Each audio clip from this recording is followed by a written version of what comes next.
Good morning, જય સ્વામિનારાયણ વિદ્યાર્થી મિત્રો, કેમ છો? મજામાં? તો જો મિત્રો, તમારા બધાનું 11 સાયન્સ શરૂ થઈ ચૂક્યું છે. બેઝિકના 2 લેક્ચરો પણ આપણે જોઈ લીધા.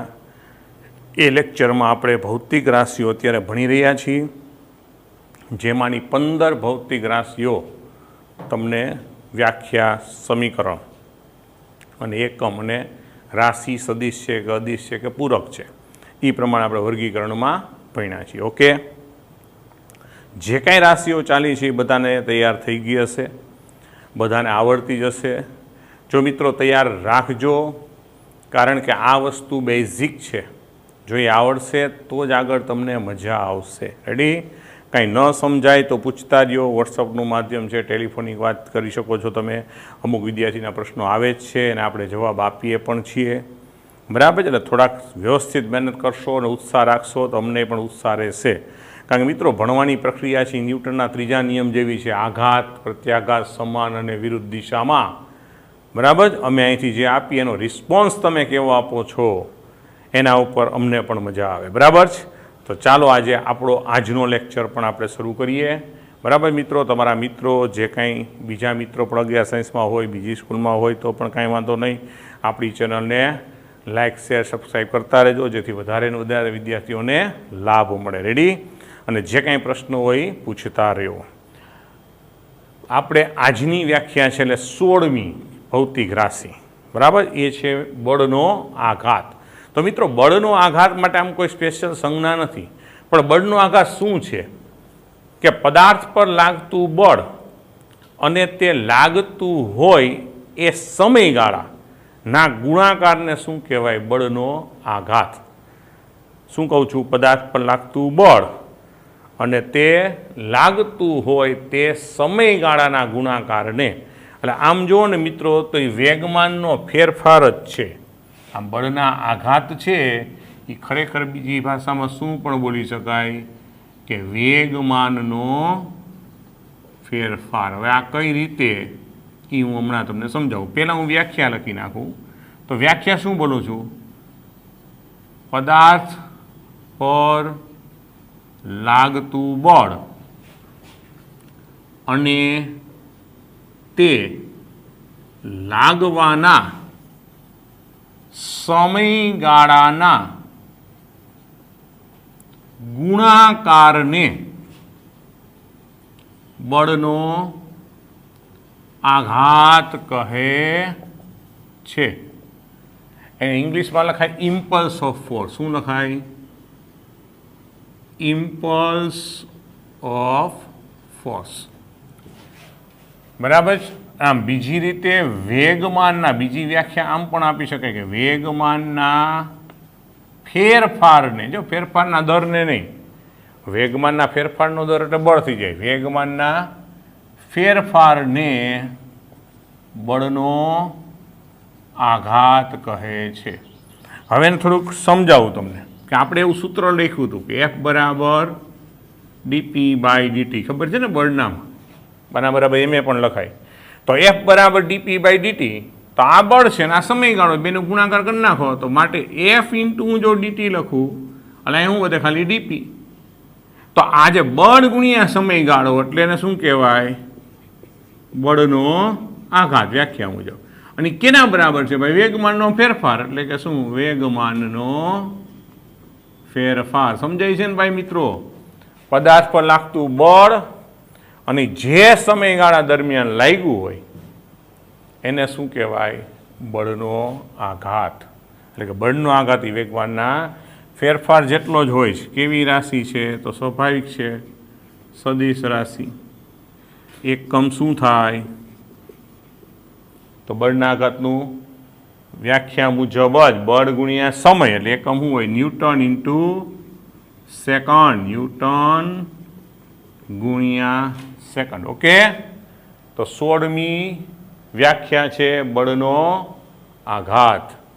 ત્યાર પછી 17મી વ્યાખ્યા જોઈ. તો 17મી વ્યાખ્યા છે એ છે આવૃત્તિ અથવા તો આવર્તકાળ બેમાં છે. પહેલાં આપણે આવર્તકાળને જોઈ લઈએ.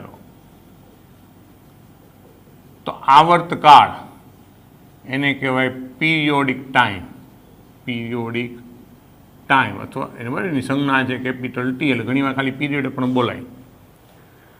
તો આવર્તકાળ પિરિયોડિક ટાઈમ. તો જો આવર્તકાળ ક્યારે વ્યાખ્યાયિત થાય મિત્રો, કે કોઈ વસ્તુ ભ્રમણ થતી હોય, કોઈ વસ્તુ ભ્રમણ થતી હોય અથવા તો દોલન થતી હોય.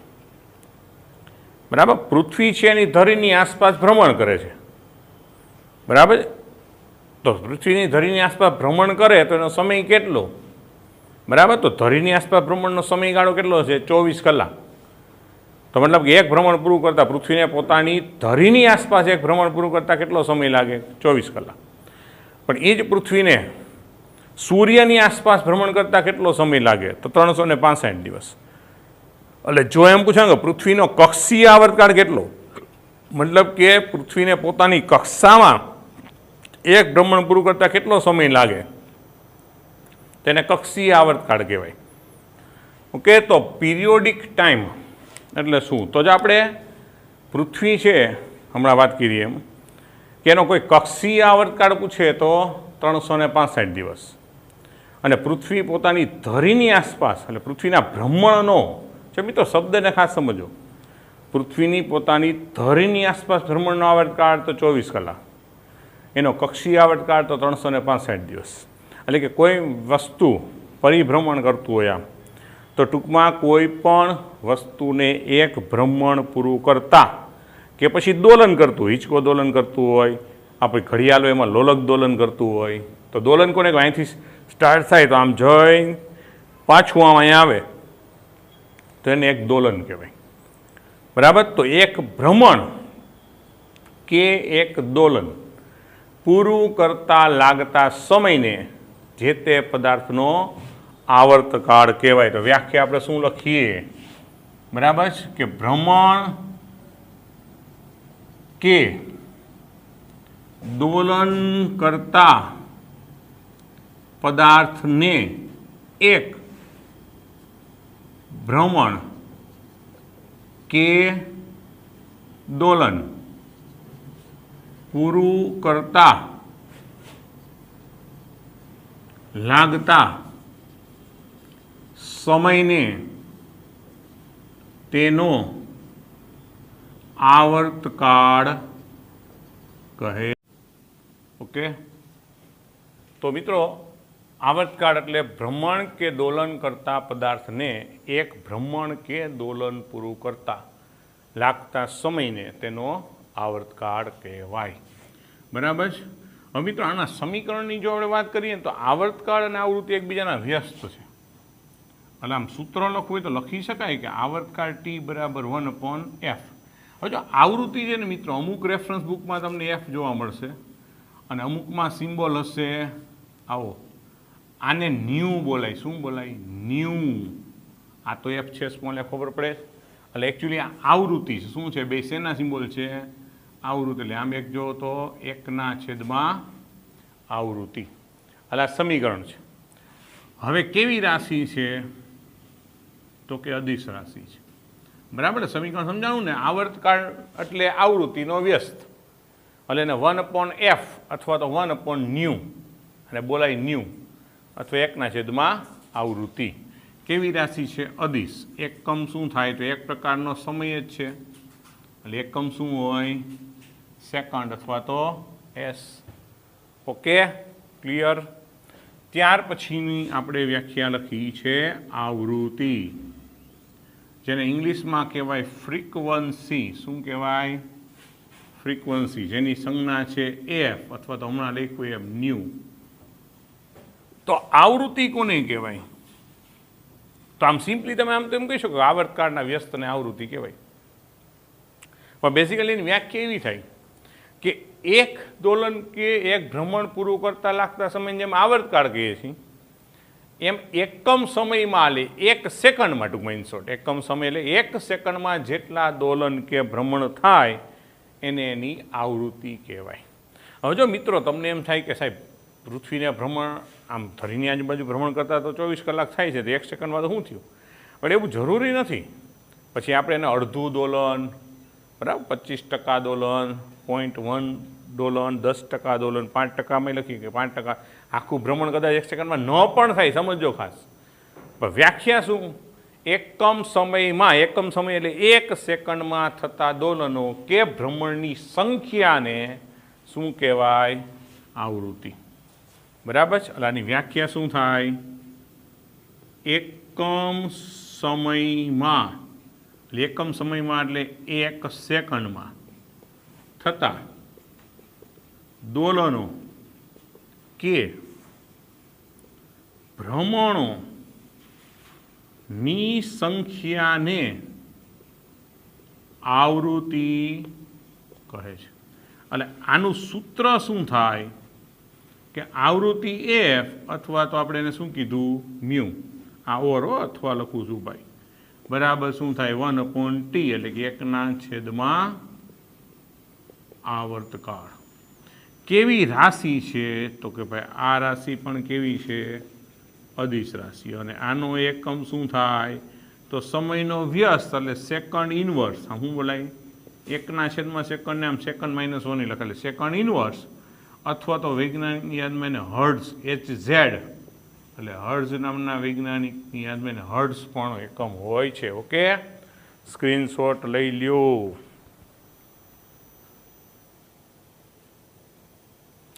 રેડી? તો એનાથી આગળનો ધ્યેય આપણે લાવી. બરાબર જ?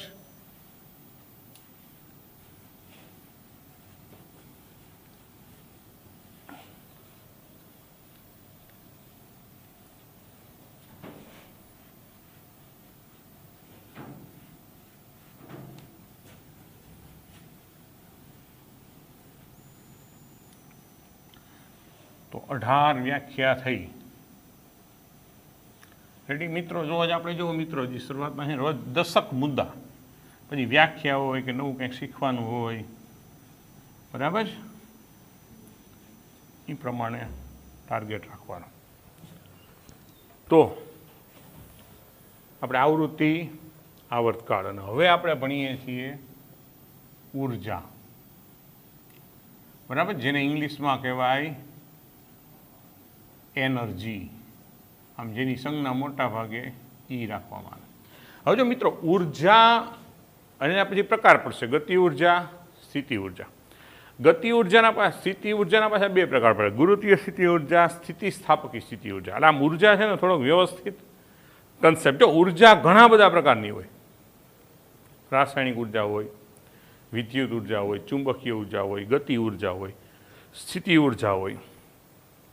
પણ અત્યારે 11 સાયન્સમાં જે આપણે કાઇનેમેટિક્સ છે, પહેલો વિભાગ, બરાબર, 1 થી આમ 7 ચેપ્ટર સુધી ગણી શકાય. 8મું ગુરુત્વાકર્ષણ છે એટલે એમાં થોડોક એનું પાર્ટિસિપેટ હોય. પણ આપણે જે કાઇનેમેટિક્સની જ્યાં સુધી આપણે વાતો કરશું ત્યાં સુધી જે કાંઈ ઉર્જા છે એ આપણી ગતિ ઉર્જા, સ્થિતિ ઉર્જા અને બેનો સરવાળો એટલે યાંત્રિક ઉર્જા, જેને આપણે કુલ ઉર્જા તરીકે પણ ઓળખી શકીએ. એના પૂરતી આપણે અત્યારે વ્યાખ્યાને સીમિત રાખશું. બરાબર? પછી પૃષ્ઠ ઉર્જા આવે, સ્થિતિસ્થાપક સ્થિતિ ઉર્જા, એ બધું ભણશું. બરાબર? એટલે જેટલું આપણે અત્યારે કાઇનેમેટિક્સમાં જેટલું જરૂરી છે એટલી જ વ્યાખ્યાઓને, કારણ કે ફિઝિક્સમાં મિત્રો ભૌતિક રાશિઓ તો અનંત છે, પણ અત્યારે આપણે પાર્ટ આમ જુઓ ને, સિમ્પલ ભાષામાં કહું ને તો પાર્ટ 1 પહેલાં 6 ચેપ્ટર આમ તો એ કાઇનેમેટિક્સના ગણાય. અને એમાં જે કાંઈ વ્યાખ્યાઓની આપણે જરૂર છે, બરાબર, એની આપણે અત્યારે વાતો કરશું. પછી આગળ જેમ જેમ વધશું ત્યારે વચ્ચે વચ્ચે પણ લેતા રહેશું. પણ અત્યારે જે 9, 10માં આવ્યું, માનજો 10માં તમે વિદ્યુતશાસ્ત્રી ભણ્યા છો, પ્રકાશશાસ્ત્રી ભણ્યા છો, એટલે એમાં તો એમ્પિયરની વ્યાખ્યા આવી ગઈ, વિસ્થિતિમાની વ્યાખ્યા આવીને, અવરોધી કોને કહેવાય આવી ગયું. પણ એ બધું આપણે પાછું 12માં આવે. બરાબર? અત્યારે આપણે જેટલું જરૂરી છે, અત્યારે શરૂઆતમાં જે સ્ટાર્ટ થાય ત્યારે તમારી પાસે જે બેઝિક નોલેજ હોવું જોઈએ એની ચર્ચા આપણે આમાં બધી કરીએ છીએ. રેડી? મેથેમેટિક્સના લેક્ચરમાં ફંડામેન્ટલ ચાલુ છે, એટલે ખાસ એ જોતા રહેજો. બરાબર? જેમાં ત્રિકોણમિતીય સૂત્રો, વિકલન, સંકલન, આ જે કાંઈ ટોપિક્સો છે એ તમને મેથેમેટિક્સ, બરાબર, દ્વારા મેથેમેટિક્સના લેક્ચરમાં ભણાવવામાં આવશે. એટલે એ લેક્ચરને ખાસ વ્યવસ્થિત જોતા રહેજો. આ પણ હું તમને કહું છું. બરાબર? આપણે ફિઝિક્સનું જે ફંડામેન્ટલ છે એને આપણે અહીંયા જોઈએ છીએ. એટલે ફરી વાર કહી દઈએ છીએ તો ઉર્જા. તો ઉર્જાને જો સિમ્પલી તો મિત્રો આમ વ્યાખ્યાયિત કરવામાં આવે, બરાબર છે, કે પદાર્થની કે વ્યક્તિની ગમી હોય, પદાર્થની કાર્ય કરવાની ક્ષમતાને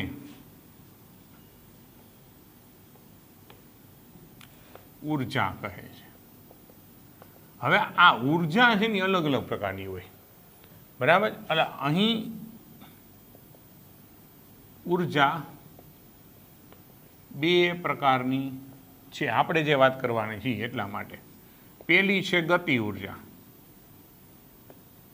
બરાબર, જેને કહેવાય કાઇનેટિક એનર્જી, જેનો સિમ્બોલ છે કે. તો કાઇનેટિક એનર્જી, ગતિ ઉર્જા કોને કહેવાય? કે પદાર્થની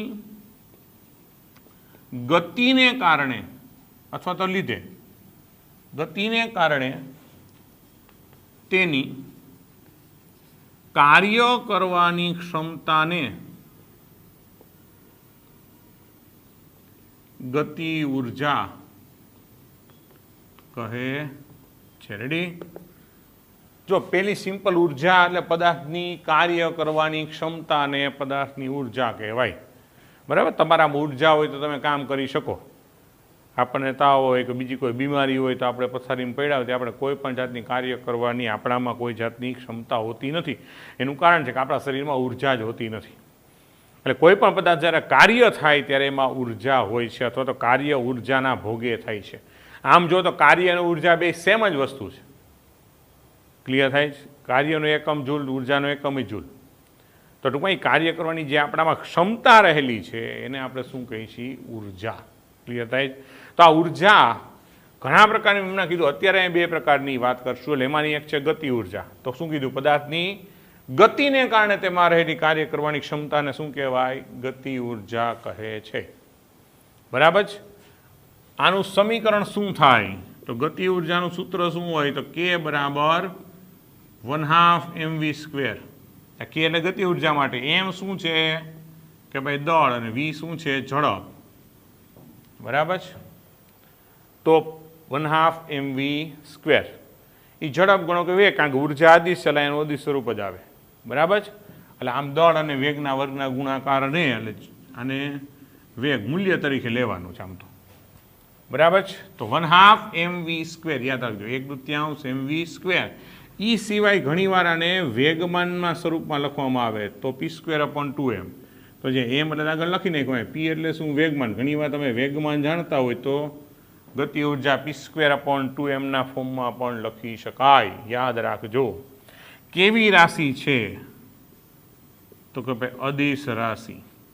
અને આનો એકમ શું હોય? તે ઉર્જાનો એકમ હોય જ, એટલે શું? જૂલ. કૌંસમાં એને સિમ્બોલ શું આવે? જે. તો પદાર્થની ગતિને કારણે તેમાં રહેલી કાર્ય કરવાની ક્ષમતાને પદાર્થની ગતિ ઉર્જા કહે. દાખલા કે મારી પાસે 1 કિલોગ્રામના 2 ગોળા હોય, પણ એને આપણે ફેંકીએ અને આમ લસરાવીએ, બરાબર. તો એકની ઝડપ 2 મીટર પ્રતિ સેકન્ડ, એકની 4 હોય તો સ્વાભાવિક છે જેની 4 છે એમાં ગતિ ઉર્જા કેવી છે? વધારે છે. જેની 2 છે એમાં ગતિ ઉર્જા કેવી હશે? ઓછી. એટલે સામે કઈ વસ્તુને ટકરાશે તો અસરકારકતા જે 4થી, ભલે તા 2 1 કિલોગ્રામના, પણ જેની ઝડપ 4 છે એની અસરકારકતા તમને વધારે દર્શાવશે. એના દ્વારા થતું કામ તમને વધારે જોવા મળશે. રેડી છે? ક્લિયર થયા? ઘણી વખત સમજો, સેમ કાર હોય, બે જતી હોય પણ બેની સ્પીડ જુદી જુદી હોય અને એક્સિડન્ટ થાય તો જેની સ્પીડ વધારે હશે એમાં વધારે નુકસાન થશે. કારણ કે સ્વાભાવિક છે કે એની કાર્ય કરવાની ક્ષમતા, કારણ કે એમાં ઉર્જા વધારે હતી, કારણ કે ઝડપ વધારે હતી. ક્લિયર થાય છે?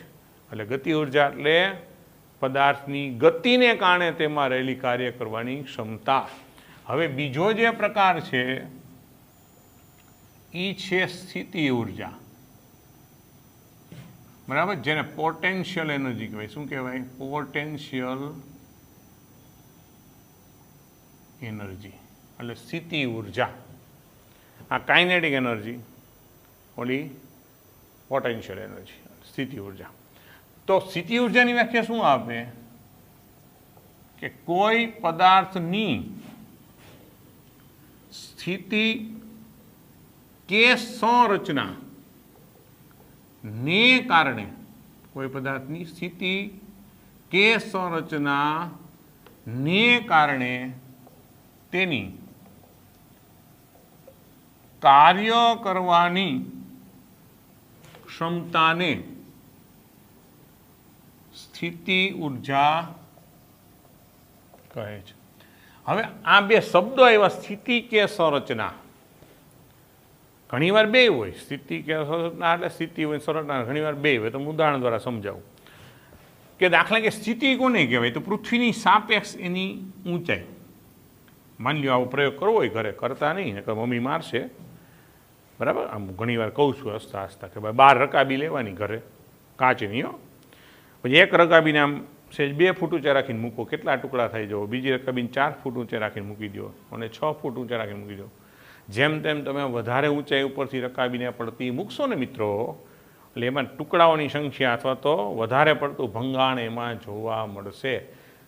તો રકાબી તો એક સરખી જ છે, પણ છતાંય પૃથ્વીના ગુરુત્વાકર્ષણ બળ નીચે તરફ લાગતું, એની સાપેક્ષમાં એની ઊંચાઈ વધે, એમ એની સ્થિતિ ફેરફાર થઈ. શું થઈ? સ્થિતિ ફેરફાર થઈ એટલે એની સંરચનામાં એટલે સ્થિતિમાં ફેરફાર થાય એટલે એમાં કાર્ય કરવાની ક્ષમતા જાગે. બરાબર? ઉપર ટાંકામાં પાણી ભર્યું હોય, નળ ખોલો એટલે તરત પાણી નીચે ફોર્સથી આવવા માંડે, કારણ કે હંમેશા પદાર્થની ઉર્જા ઊંચી સ્થિતિ ઉર્જા, જે ટાંકો છે ઊંચો એટલે પૃથ્વીની સાપેક્ષ ઊંચાઈ વધારે એટલે એની ઉર્જા વધારે છે, તો હંમેશા વધારે ઉર્જાથી નીચી ઉર્જા તરફ જવાનો પ્રયત્ન કરે. બરાબર? ગોળામાં પાણી ભર્યું હોય તો નળ ક્યાં હોય? નીચે હોય ને.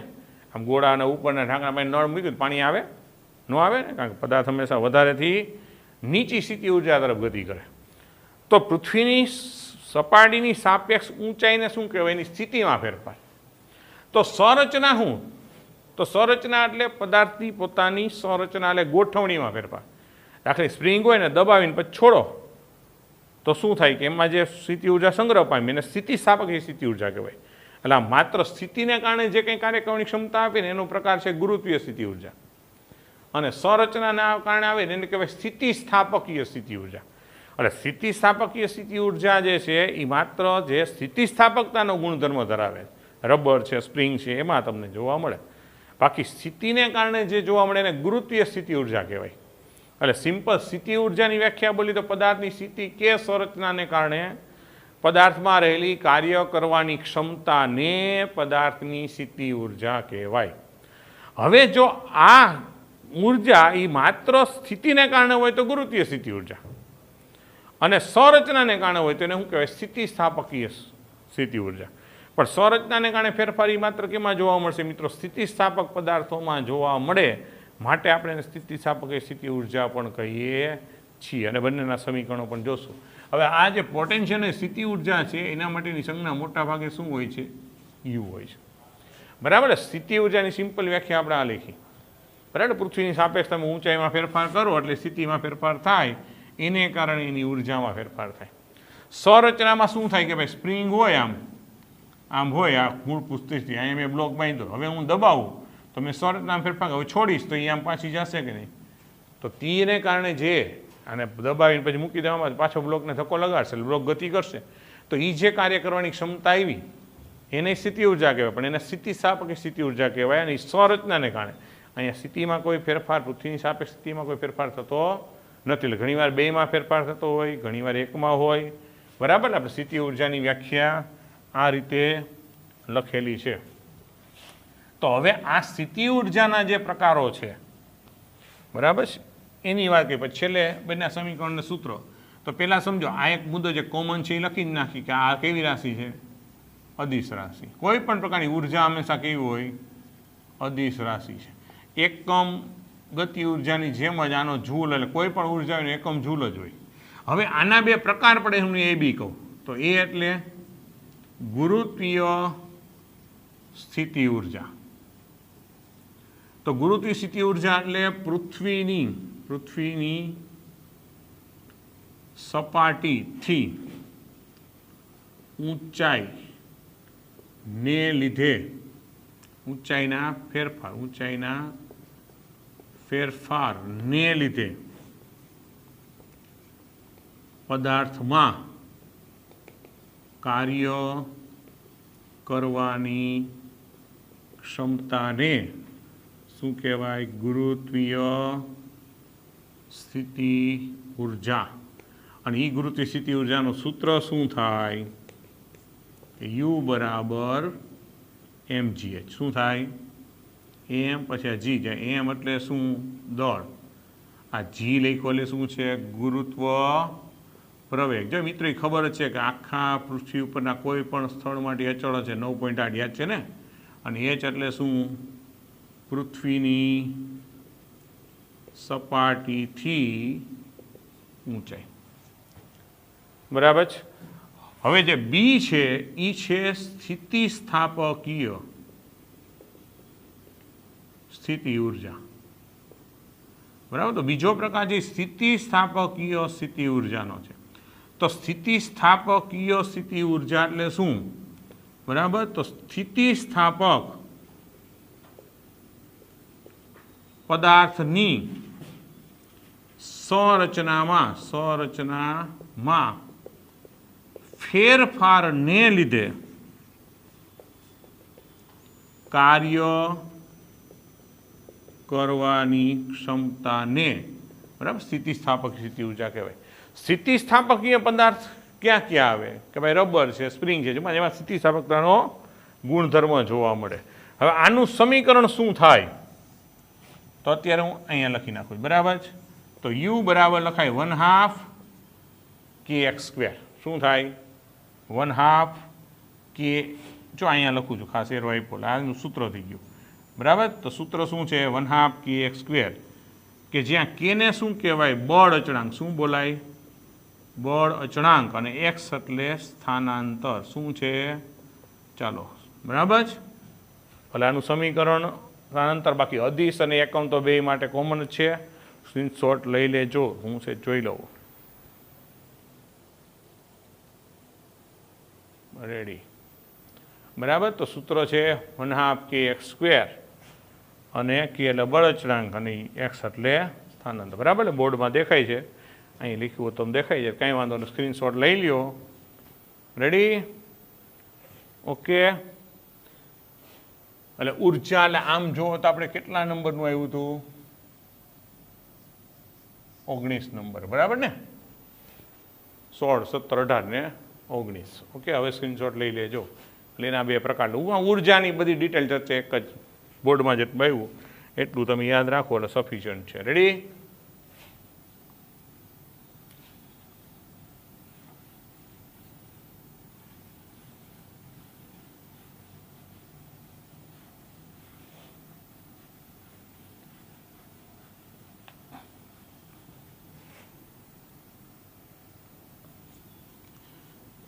તો જો મિત્રો આ બધી વ્યાખ્યા વ્યવસ્થિત તૈયાર કરજો. જો આમાંની અમુક વસ્તુઓ તો તમારે પાછી ટોપિકમાં ભણવાની પણ ક્યાંક ક્યાંક આવશે, પણ આટલી તમને બેઝિક માહિતી હોય તો એની ડિટેલ ચર્ચા જ્યારે કરશું ત્યારે તમને થોડો ખ્યાલ આવવો જોઈએ કે ના આવું આપણે આગળ જોયું હતું. રેડી? ઓકે.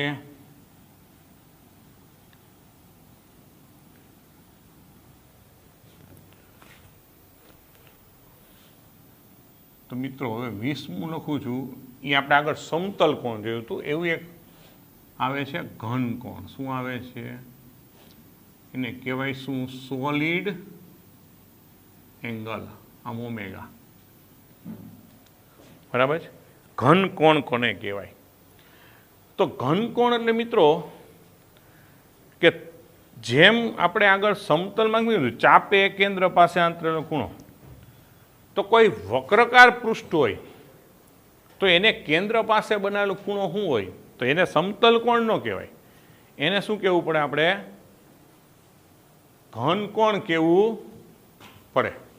ક્લિયર થાય શું કહું છું? કે જેમ કે કોઈ ચાપ હોય તેને કેન્દ્ર પાસે ખૂણો બનાવ્યો હોય, આપણે આગળ જોયું તો હમણાં સમતલ કોણ. આમ ચાપ હોય તો કેન્દ્ર પાસે ખૂણો બનાવ્યો હોય તેને આપણે સમતલ કોણ કહીએ.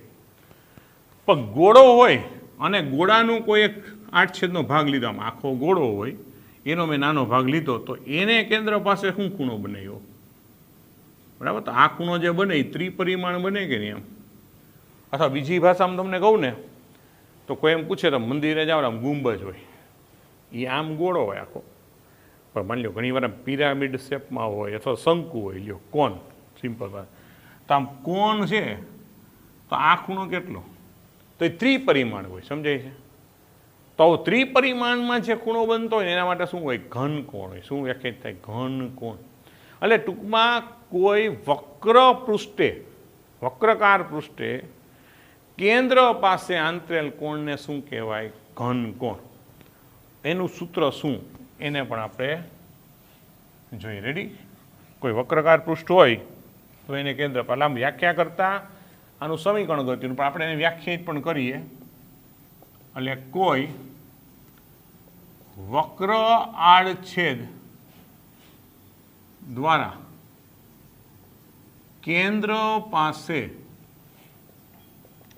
આંતરેલ અથવા તો બનાવેલ કોણને ઘન કોણ કહે છે.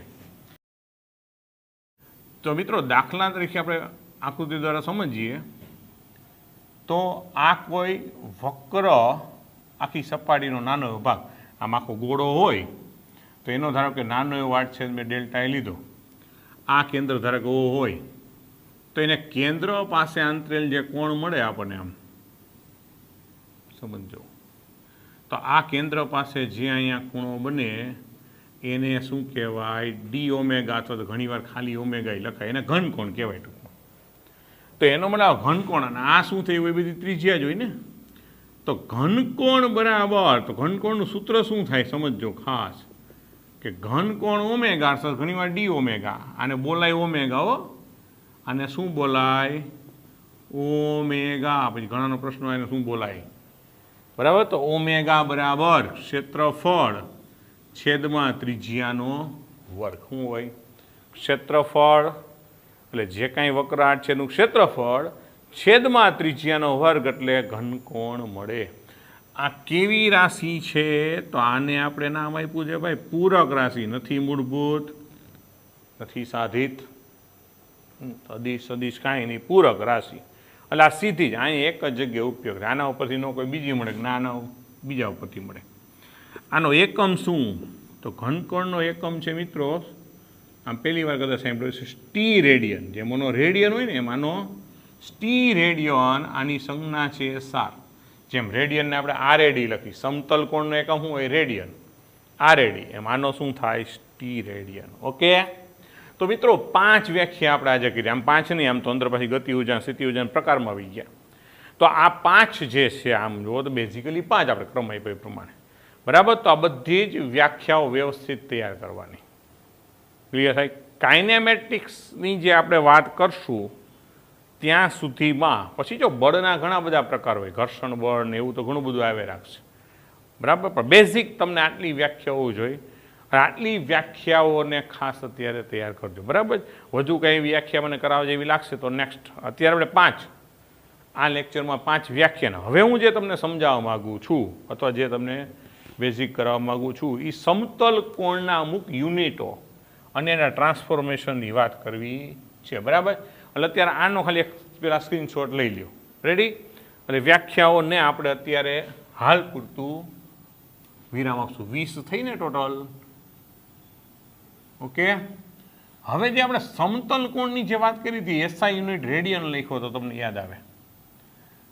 બરાબર. એના અલગ યુનિટ છે અને ઘણીવાર એના ટ્રાન્સફોર્મેશનના MCQ કે દાખલાઓ પણ ઘણીવાર આવે છે. એટલે એ બેઝિક તરીકે હું તમને અહીંયા સમજાવું.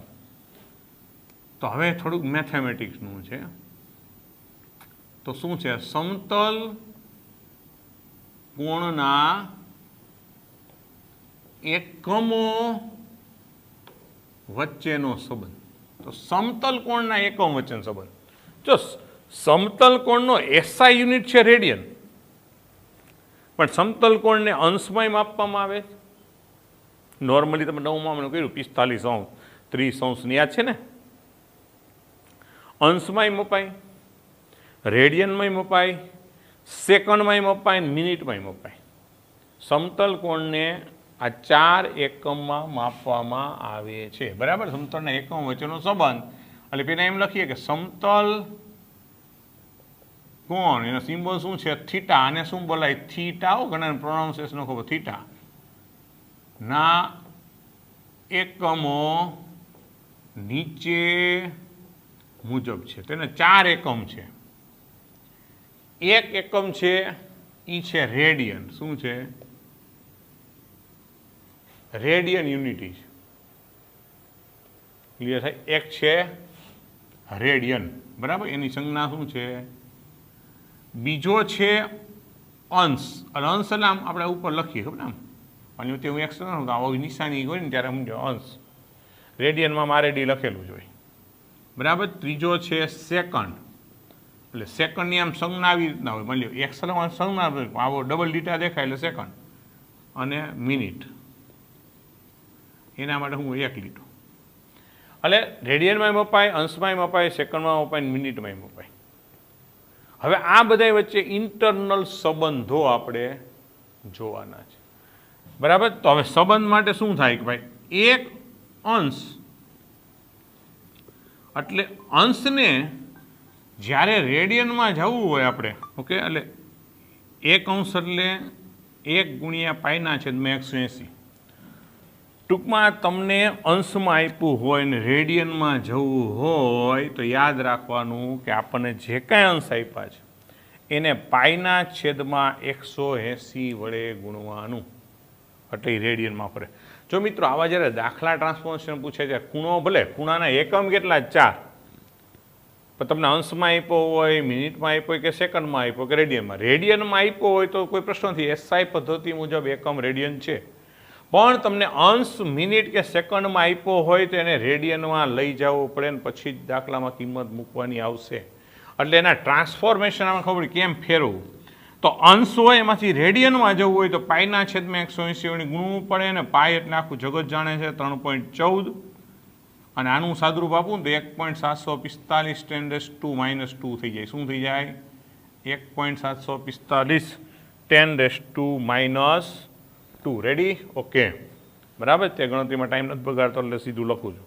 તમે એને કેલ્ક્યુલેટર સાદુરૂપ આપો એટલે આવું મળે. એટલે ટૂંકમાં સમજો કે તમને અંશમાં આપ્યું હોય ને તમારે રેડિયનમાં આવ્યું તો તમે આમે યાદ રાખી શકો કે 1.745 10⁻² વડે ગુણી નાખો એટલે સીધું રેડિયનમાં ફરી જશે. રેડી?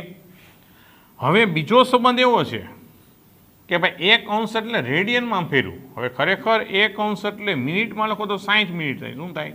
જો 1 લીટો એટલે મિનિટ, એટલે આ ખબર પડી જવી જોઈએ. તો એનો મતલબ કે તમને મિનિટમાં આપ્યું હોય અને અંશમાં ફેરવું હોય તો 1/60. તો 1 મિનિટ બરાબર રેડિયન કેટલા થાય? તો 1/60 અંશ થાય. તમે 60 વડે ભાગો અંશમાં જઈને, અંશમાંથી આપણે શું કરવું પડે? રેડિયનમાં એટલે પાઈના છેદમાં 180. એટલે 1 મિનિટ હોય તો તમારે યાદ રાખવાનું કે પાઈના છેદમાં 60 અને 180 વડે ગુણવું પડે. ક્લિયર થાય છે? સમજણ પડે? તો એ રેડિયન થઈ જાય. પણ આ રેડિયનને જો આપણે સીધું ટ્રાન્સફોર્મેશન કરીએ તો આમ યાદ રાખીએ કે 2.91 10⁻⁻4 રેડિયન. એટલે મિનિટમાં આપ્યું હોય ને રેડિયનમાં જવું હોય સીધું જ. આ વચ્ચેના સ્ટેપ તો તમને સમજણ માટે, તમને ખાલી એટલી ખબર હોવી જોઈએ કે 1 અંશ એટલે 60 મિનિટ થાય, બરાબર. એનો મતલબ કે 1 મિનિટ એટલે 1/60 અંશ થાય. આપણે રેડિયનમાં જ ફેરવવાની વાત હોય એટલે આપણે સીધું યાદ રાખવું કે જો મિનિટમાં આપ્યું હોય રેડિયનમાં જવું હોય તો 2.91 10⁻⁻4. અને ત્રીજી વસ્તુ આવશે કે ભાઈ 1 મિનિટ એટલે 60 સેકન્ડ. એનો મતલબ 1 સેકન્ડ એટલે શું થઈ જાય કે 1/60 કરો ત્યારે મિનિટમાં આવે, પાછું 60 વડે કરો ત્યારે અંશમાં થાય ને પછી પાઈના છેદમાં 180 ત્યારે રેડિયન થાય ને. સમજવું પડે?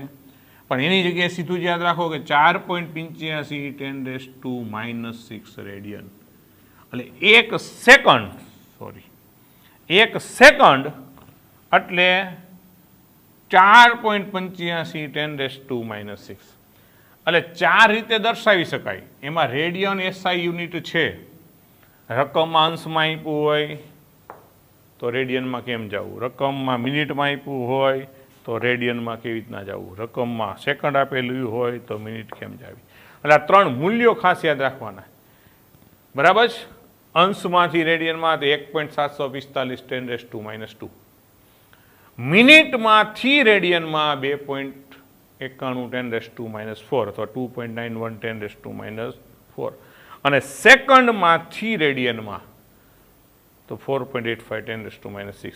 હવે વચ્ચે જે મેં આ બે સંબંધ લખ્યા ને મિત્રો, આ તમને થઈ ગયા તો આ શું લખ્યા તમે કે 2 અંશ એટલે 60 મિનિટ ને 1 મિનિટ એટલે 60 સેકન્ડ? એટલા માટે કે ઘણી વખત તમને રકમની અંદર મિશ્ર સ્વરૂપમાં હોય કે માની લો થીટા બરાબર 1 અંશ બરાબર 40 મિનિટ. હાલો હવે આ મૂકવાનું છે, આને રેડિયનમાં ફેરવવું છે બરાબર. આ ઉદાહરણો હવે તમને જે સમજાવવું હતું એ તો આ બધું પતી ગયું, પણ ઉપયોગ કેમ કરવો કે ભાઈ 1 અંશ અને 40 મિનિટ મને એવું આપ્યું છે, તો અંશ અને મિનિટમાં મોટું કોણ ભાઈ કે અંશ? કારણ કે 1 અંશ એટલે 60 મિનિટ થાય ને. તો પહેલાં યાદ રાખવું, જ્યારે મિશ્રમાં આપેલું હોય ત્યારે બેયમાંથી જે નાનું હોય એમાં આખાને ફેરવી નાખું. જ્યારે નાનું એટલે અંશ મોટો છે, મિનિટ નાનું તો નાનું મિનિટ. તો 1 અંશને મિનિટમાં ફેરવો તો 1 અંશ એટલે કેટલી મિનિટ થાય ભાઈ? 60 મિનિટ. તો 1 અંશ એટલે 60 મિનિટ, વધારામાં 40 તો આપી, તો ખરેખર આ જવાબ શું થયો? ટોટલ તો 100 મિનિટ કહેવાય ને. 1 અંશ 40 મિનિટને કહેવાય શું? 100 મિનિટ. તો હવે એને રેડિયનમાં ફેરવવું હોય તો 100 મિનિટ તો બરાબર રેડિયન શું? તો આપણે ખબર 100 જે કંઈ મિનિટ છે એને કેના વડે ગુણવાનું ભાઈ કે 2.91×10⁻⁴. તો ગુણી નાખો તો આ 10⁻² કહેવાય, આ -4. તો 2.91×10⁻² રેડિયન આ મારો રેડિયનમાં ફરી ગયો આને. અને મિશ્રમાં આપ્યું હોય બે ભેગું 1 અંશ 40 મિનિટ એવી રીતના, તો પેલા નાનામાં ફેરવી નાખો ને પછી તો આપણી પાસે સિસ્ટમ યાદ જ હોવી જોઈએ. બરાબર જ ક્લિયર થાય છે? હજી બીજું એક સમજાવી દો સમજણ માટે કે મને આપ્યું થીટા બરાબર બરાબર કેટલું આપ્યું કે ભાઈ 5 મિનિટ અને 62 સેકન્ડ. હાલો તો મિનિટ અને સેકન્ડમાં નાનું કોણ? તો મિનિટ મોટું, સેકન્ડ નાના, કારણ કે આપણે જાણીએ છીએ 1 મિનિટ એટલે 60 સેકન્ડ. તો 5 મિનિટ એટલે 6 પંચાને 30 એટલે 300 સેકન્ડ થઈને 60 ગુણ્યા 5. તો આ 5 મિનિટને સેકન્ડ 300 સેકન્ડ વત્તા 62 તો છે જ બરાબર. તો મારા માટે શું થઈ જાય? 362 સેકન્ડ. જોકે 60 ઉપર કોઈ દી હોય નહીં, કારણ કે 60 હોય તો ત્યાં મિનિટમાં ફરી જાય, પણ આ તો ખાલી ઉદાહરણ એઝ એ એક્ઝામ્પલ તો ગમે લખી શકો. ક્યારે 60 સેકન્ડ કરતાં થોડા અહીંયા બદલી નાખીએ, હાલો 52 જ કરી નાખીએ બરાબર. કારણ કે 60 સેકન્ડ 1 મિનિટ થઈ જતી હોય ને એટલે એવું કંઈ આપશે નહીં ક્યારે. તો અહીંયા શું થઈ ગયું? 352. તો હવે 352 સેકન્ડને સીધું લઈ જવા માટે મારી પાસે છે જ કે 4.85 10⁻⁶. આ તો યાદ જ હોવું છે ભાઈ, સેકન્ડ હોય એટલે સીધું 4.85 10⁻⁶. અને આનું સાદરૂપ આપી દેવાનું બરાબર છે. અત્યારે આપણે દાખલે આપી દઈ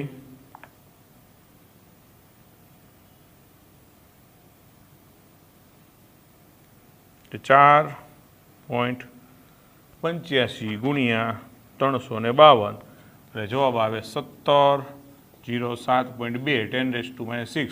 હંમેશા નિયમ હોય કે એક આંકડા પછી દશાંશ રખાય તો 3 પોઈન્ટ જો હું આમ જાઉં તો શું થઈ જાય? -3. અને વધારામાં એ પણ નિયમ હોય કે પોઈન્ટ પછી 2 આંકડા સુધી જ સાદરૂપ પહેલાં 7 એટલે 5 કરતાં મોટો તો આગળ આવી જાય, અને ખરેખર આમ લખી નખાય. રેડી? જો અમુક રૂલ્સ વ્યવસ્થિત મેથેમેટિક્સના એટલે આમ તો સાર્થંગોની સંખ્યા આપણે ભણશું. આજે મેં કર્યું આમાંથી આ એ સમજણ પડી ને કે દશાંશ ચિહ્ન પછી 2 આંકડા આપણે રાખવા માગતા હોય તો અહીંથી કાઢવું 5 કરતાં મોટો હોય ત્યાં 1 ઉમેરી દેવો પડે એટલે 71 નહીં. એમાં આજે મેં તમને યાદ રાખ્યું 2.91, ખરેખર તમે આનું સાદરૂપ આપશો ને તો 2.908 જેવું આવશે. પણ આ પોઈન્ટ પછી 2 આંકડા સુધી રાખવું હોય એમ તો આપણે આવું લખી શકીએ બરાબર. અહીંયા માની લો મારે 2 જ આંકડા રાખવો હોય તો અહીંયા પાંચડો છે. હવે એક વસ્તુ યાદ રાખજો, તમે જ્યારે કાઢતા હોય ને એ સંખ્યા 5થી નાની હોય તો આગળ કાંઈ ફેરફાર ન કરવાનો હોય, 5થી મોટી હોય તો એક ઉમેરવાનો હોય. પણ બરાબર 5 આવતી હોય ને ત્યારે મિત્રો યાદ રાખજો કે એની આગળની સંખ્યા જોવાની. જો બેકી હોય તો કોઈ ફેરફાર નહીં, એકી હોય ને તો એક ઉમેરવાનો, આવો નિયમ છે. તો અહીંયા 5 છે, માન્ય મારે ન લખવો હોય ને તો હું અહીંયા 74 રાખી શકું, પણ એની જગ્યાએ આપણે 1.745 એવું જ યાદ રાખીએ છીએ. તો રેડી થયું? આ સમજણ પડી ભાઈ કે મિશ્રમાં હોય તો બેમાં જે નાનું હોય એમાં બીજાને ફેરવી નાખો, પછી એક જ સ્વરૂપ આવી ગયું. અને એક જ આવી ગયું માની ઓનલી સેકન્ડ, તો આપણે ફેરવા માટે આમ થઈ ગયું. Okay ready? હું અહીં હોમવર્ક માટે 2-3 લખું છું, પછી સ્ક્રીનશોટ પાડી લેજો ને રૂપાંતરણ કરજો હોમવર્ક માટે. હોમવર્ક સમજાય છે ને? પહેલું લખું છું 2 અંશ 40 મિનિટ, બીજું લખું છું 2 મિનિટ 35 સેકન્ડ, ત્રીજું લખું છું 1 અંશ 200 સેકન્ડ અને ચોથું લખી નાખું 3 મિનિટ અને 45 સેકન્ડ. રેડી? તો આ 4નું રૂપાંતરણ રેડિયનમાં કરીને તમારે મને હોમવર્ક મોકલવાનું છે. એટલે આ તો બધું 2 વાર લખવાનું જ, બોર્ડ ઉપર જે છે તો સ્ક્રીનશોટ પાડીને લખી જ નાખવાનું, 2 વારમાં ન સમજાય 3 વાર લખવાનું. પણ આ હોમવર્ક છે તમારે એક જ વાર ગણતરી કરીને મોકલવાનું છે. આના શું જવાબ આવતા હશે એ આપણે નેક્સ્ટ લેક્ચરમાં ચર્ચા કરશું. ઓકે, તો આજનો લેક્ચર આપણો અહીંયા સુધી. બધાને જય સ્વામિનારાયણ. પહેલાં સ્ક્રીનશોટ લઈ લ્યો. ઓકે, લેવાઈ ગયો? એટલે હું નડતો નથી ને? બસ એમ. તો હવે બધાને જય સ્વામિનારાયણ.